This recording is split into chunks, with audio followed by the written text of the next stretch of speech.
बिस्मिल्लाहिर्रहमानिर्रहीम। अस्सलामु अलैकुम नाज़रीन, नुक्ता में खुश आमदीद। बहादुर शाह ज़फ़र के तमाम शहज़ादों के सर कलम करके उसके सामने क्यों पेश किए गए और फिर ज़िल्ले इलाही को अपनी आखिरी आरामगाह के लिए 2 गज़ ज़मीन का टुकड़ा न मिल सका और इसके ख़ानदान के बचे कुचे अफराद आज भी भीख मांगते फिरते हैं। इसकी वजूहात क्या हैं? वीडियो मुलाहिज़ा कीजिए और ये बातें अपने बच्चों को बताइए कि तबाही एक ही दिन में नहीं आ जाती। और बिलखुसूस इकबाल के वो शाहीन जिनकी आँखें सुबह 8 या 9 बजे खुलती है, वो इस वीडियो को ज़रूर देखें। वीडियो शुरू करने से पहले अगर आपने अभी तक हमारा चैनल सब्सक्राइब नहीं किया तो सब्सक्राइब कर लें ताकि हमारी नई आने वाली वीडियोस आपको बआसानी मौसूल होती रहें। ज़माना 1850 के लगभग का है, मकाम दिल्ली है और वक्त सुबह के 3:30 बजे का है। सिविल लाइन में अलार्म बज रहा है। 50 साला कप्तान रॉबर्ट और 18 साला लेफ्टिनेंट हेनरी ड्रिल के लिए जाग उठे हैं और 2 घंटे बाद तुलूए आफ्ताब के वक्त अंग्रेज़ सिविलियन भी हल्की फुल्की एक्सरसाइज में मशगूल हैं। 7 बजे अंग्रेज़ मैजिस्ट्रेट दफ्तरों में अपनी अपनी कुर्सियों पर बैठ चुके हैं। ईस्ट इंडिया कंपनी के सफ़ीर सर थॉमस मेटगाफ भी दोपहर तक अपने काम का अक्सर हिस्सा मुकम्मल कर चुके हैं और शाही ख़तों का जवाब दिया जा चुका है। बहादुर शाह ज़फ़र के ताज़ा तरीन हालात का तजिया आगरा और कलकत्ता भेजा जा चुका है और दोपहर के 1 बजे सर थॉमस मेटगाफ बगी पर सवार हैं और वक्फ़ा करने के लिए घर की तरफ रवां हैं। नाज़रीन किराम, ये वो वक्त है कि लाल किले में अभी सुबह की चहलकदमी शुरू हो रही है।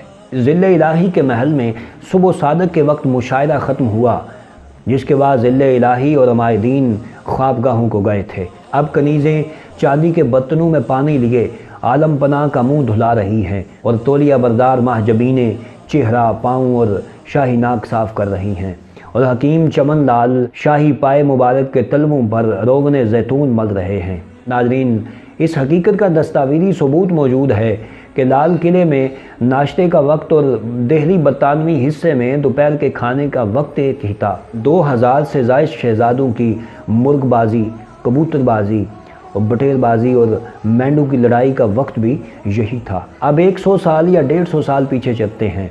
बरतानिया से नौजवान अंग्रेज़ कलकत्ता और मद्रास की बंदरगाहों पर उतरते हैं और गंदगी की वजह से और गंदे पानी की वजह से, मलेरिया की वजह से औसतन 2 अंग्रेज़ रोज़ाना मरते हैं और कोई भी शख्स इस मर्ग से वापस जाने को तैयार नहीं है। गूगल के मुताबिक 90% से ज़ायद अमरीकी रात का खाना 7 बजे तक खा लेते हैं। बड़े से बड़ा डॉक्टर भी सुबह 6 बजे तक हॉस्पिटल में मौजूद होता है। पूरे यूरोप, अमेरिका और जापान में कोई भी एक दफ्तर, कोई ऐसा कारखाना, इदारा या हॉस्पिटल नहीं है जहाँ पे अगर ड्यूटी का टाइम 9 बजे हो और लोग 9:30 बजे या 10 बजे आ रहे हों।